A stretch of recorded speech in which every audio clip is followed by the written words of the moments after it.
Sometimes everything changes after one phone call. A fall, a hospital stay, a conversation with a doctor about assisted living.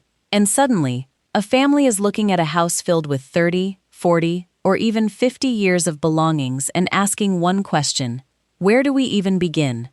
The hardest part isn't finding boxes. It's deciding what happens to a lifetime of memories while everyone is already tired, worried, and emotional.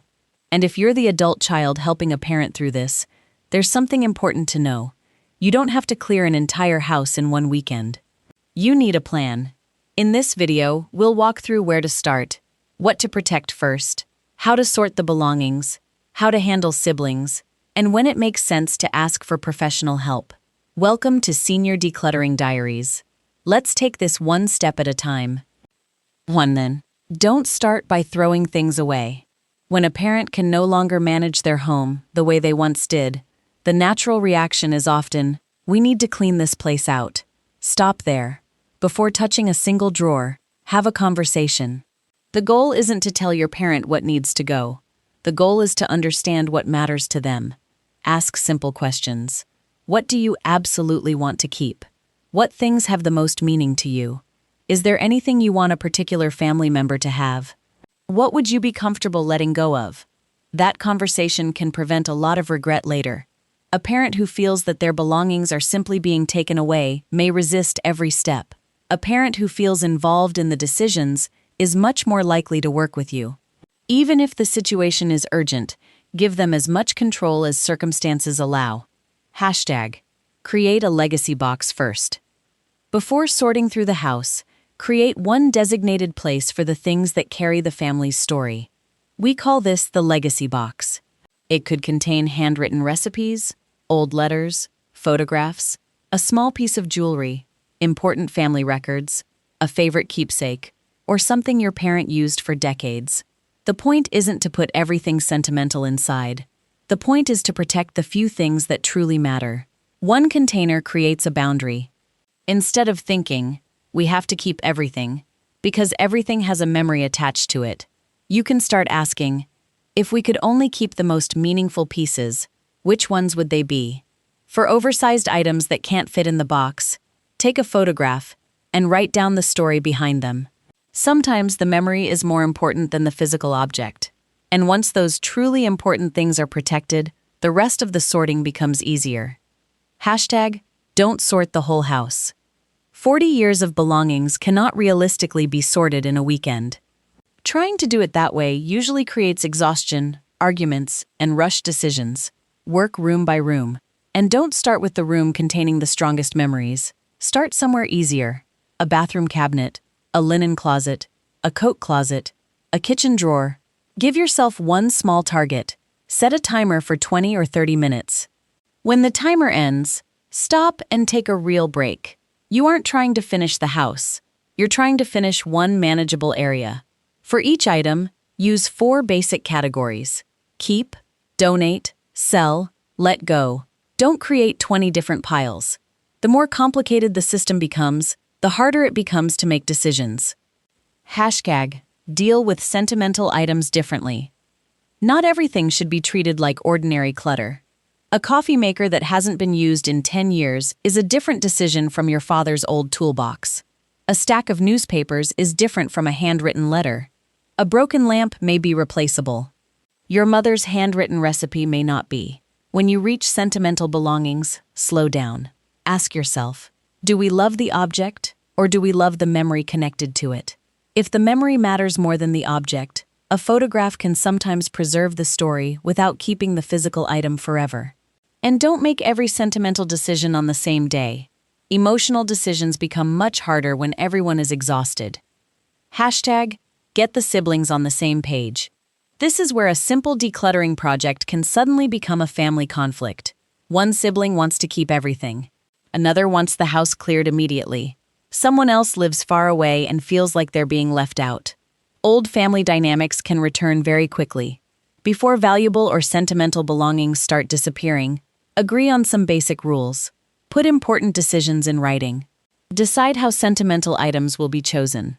If several siblings want the same things, take turns rather than letting whoever arrives first take everything. And remember, When two people fight over an object, the argument often isn't really about the object. It may be about fairness. It may be about a childhood memory. It may simply be about wanting to feel heard. Recognizing that can change the entire conversation. #Give everything else a real destination. Once the keep and legacy box items are separated, you still have several choices. Good furniture may be donated or sold. Some household goods may be useful to local charities. Specialty items such as collections, tools, books, or antiques may deserve a little research before being given away. For a large house with a substantial amount to sell, a reputable estate sale company may be worth considering. And for things that genuinely have no useful destination, professional junk removal can save the family days of exhausting trips. The important thing is this: don't automatically assume everything has to go into a dumpster. Somebody else may genuinely need what your parent no longer needs. But don't let the possibility of making money stop the process either. If an item is worth very little and would take weeks to sell, your time and energy have value too. #Know when to ask for help. There's no prize for doing all of this alone. If the family is dealing with work, distance, health limitations, moving deadlines, or an overwhelming amount of belongings, professional help may make sense. A senior move manager can help coordinate the transition. An experienced real estate professional can help with the eventual home sale. An estate sale company can handle large quantities of belongings when selling makes sense. And movers can handle the physical work that family members may not be able to safely do. Getting help isn't failing. Sometimes it's the smartest way to protect both the family and the person going through the transition. #Don't forget the person behind the house. This is still your parents' home. Every drawer may contain a story. Every room may represent a different period of their life. So don't treat the process like you're clearing out a storage unit. Talk while you work. Ask questions. You may discover things about your parents' life that you never knew. That old photograph may have a story. That piece of furniture may have come from your grandparents. That box in the closet may contain letters nobody has opened in decades. Decluttering can become more than getting rid of things. It can become a way of preserving the stories that actually matter. #Take care of yourself too. This process can be physically and emotionally exhausting. You may be dealing with your parents' changing independence while also trying to make dozens of practical decisions. You may feel frustrated one day and deeply emotional the next. That's normal. Take breaks. Eat, sleep, ask another family member to take over for a few hours. Don't make major decisions when everyone is exhausted and angry. And remember that you're allowed to feel sad. You're not only sorting objects.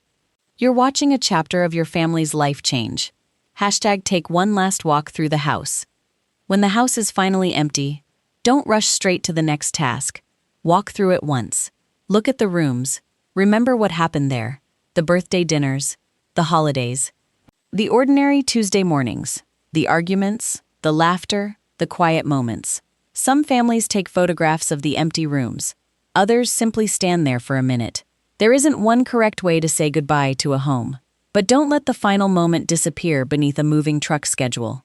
Give it a moment. #The biggest lesson.